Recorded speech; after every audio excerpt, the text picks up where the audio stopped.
Hello everyone, how you guys doing? Hopefully you guys are having a wonderful day, and today we are here with the second video on the YouTube channel. First one that's not an introduction, a real video with a real topic, and that is my current approach to NBA players and the NBA card market as a whole, because it is something that's obviously blown up over the last few years, and now we are at a point where basketball is starting to come back. It's, we're getting pretty exciting, and just wanted to go ahead and talk about how I've been just collecting cards and I guess investing in cards, depending on how you look at it. As far as how I see myself when it comes to collecting cards, I think of myself like an NBA GM, I like players, I like things, I like types of cards, I like grades, I like everything. But at the end of the day, if I'm not getting it at a price that I feel is worthwhile or worth it at the time, then, I'll wait till later. I will take my time. I'm not in a hurry to get players. I have my entire life to buy cards in theory. So I don't need anything right now. I'm just kind of hanging out, doing what I can. And so, that's how I see myself. I like players. I like certain cards. I think certain things can go up. But if, I think I'm at a bad time, I'm not going to buy anything. So I'm neither a total investor or a total collector. Somewhere in the middle, I think, is probably a good balance to strike. That way, you aren't falling for, the evil of paying too much for a card you desperately want, or the evil of overly investing in cards you aren't sure but you just want to make money on. So that's why I find myself in the middle. As far as how I'm investing in certain players and what players I'm investing in and what kind of trends I'm looking for, typically, like most people know, cards that are already established players probably aren't due to the falls of people that are currently on the uprise. That's the risk reward you take with buying cards. And so for that reason, as far as big name players go, the only people I've really been looking at and picking up cards for are people I'm not even honestly a massive fan of. I just think they're underrated, and it's a lot of the Warrior players: Steph, KD, Clay, Draymond, Kyrie, people that are injured that, are down in price for probably that reason. Kyrie, not as much, but obviously all the Warrior players, they have tons of championships. They also have a big fan base of, sheep, but nonetheless, they're there. And in addition to that, they're in California, which I don't know if people consider this, but that's obviously a lot wealthier state with probably a lot wealthier people that are watching. So, maybe they're willing to pay more for those cards. I don't know.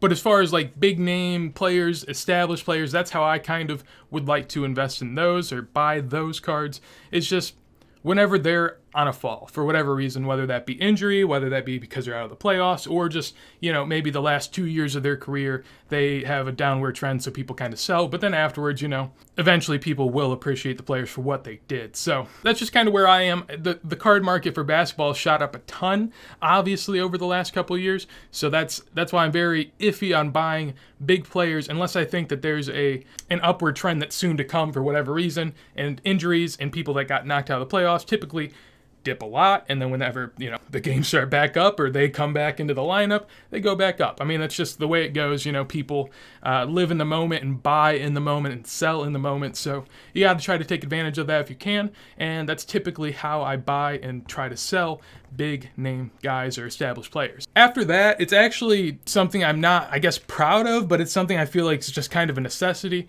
I've probably invested a bit more than I'd like in players that are in their first to fourth year. Typically, I tend for like the second to third to fourth year guys, because once you've kind of hit your first couple years, if you haven't absolutely popped like someone like Luka, then people just kind of sell you. They're like, I'm not really sure. We'll see how it happens. And then once you do something, they will buy you back. What I'm hoping for is that I can buy people after they've kind of lost their hype and before they're about to step up to that next level. So as far as players I have in mind for that, it's Brandon Ingram for the most part. It's one that I definitely enjoy under that. Lonzo also is just, his jumper's gotten a lot better, so I think that Lonzo has a lot of potential. Eric Pascal is one of the rookies that I buy. I buy very few rookies because I'm just terrified of the supply and terrified of rookie hype, but Eric Pascal is very good for his price. Michael Porter Jr., someone that's often injured, but can actually have a very high ceiling if he's not. And finally, I have a Luka card. I'm not proud of it, but I do actually think that Luka is the one player that's up and coming in the league that I would say he's it. That's my one kind of hype investment or card purchase. I mean, I just think Luka is it. So I'm not really that afraid, but at the end of the day, you don't want to be buying too many of those or too many different players. You kind of, would like to ideally only have a couple that you think are actually going to be it. Because the more you have more players that are worth a lot and kind of on the upward trajectory, the more you risk, just having them fall, just a normal distribution. You have so many players that only a few of them can pop. So you rather only have a few, and that's kind of what I do for these first to fourth year guys. I try to buy players that the market I think is just underhyping, and they're also typically on teams that have some potential, like Brandon Ingram, Lonzo, Eric Pascal, Luka. I also like Markelle Fultz, but that's because everyone hates him and everyone thinks he sucks. But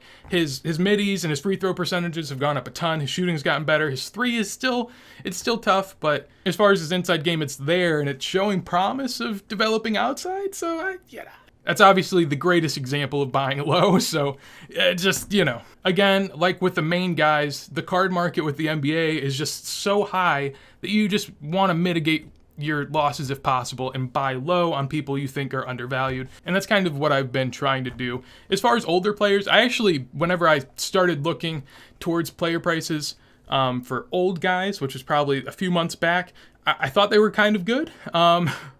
Now, obviously, with the Jordan doc and all that, it's not anything I would touch anytime soon. But once they fall again, by all means, I'm down to go back and grab some older players. But for right now and for probably a decent time to come, I would just stay away from that because it's obviously more of a long-term play with some of the older players than the new players can be, because there's no chance that they're going to take a next step in prices unless something like a Jordan Dot comes out. So you're really running the risk of just catching them while they fall, and they continue to fall. So I'll wait till they just stable out, give it some time, might hop in then to like 80s and 90s players, but right now, not what I would be looking towards. And then vintage, actually, I don't really buy much vintage NBA because I'm not into it. I don't know much from back then, but if you are someone that's into it, I mean, the prices are not staggering, and in theory, you could always hope that they start to get more shine and people start to appreciate them. Obviously, with docs and educational type sports videos happening all the time,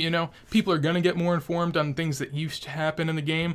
But as of right now, I feel like your average collector or investor probably isn't anywhere near them. So wouldn't be upset with buying some vintage, but I'm not too keen on all of it. So ultimately, that's kind of where I stand as far as basketball cards go. I mean, it's just something you have to be pretty weary of, and for the most part, that's why I've been investing in mostly football, soccer, and stuff like that. I don't know. The NBA, obviously the prices for NBA are always going to be higher, but right now it is a crazy time, so I just try to, to say I hope there's a downward trend in NBA, I don't know.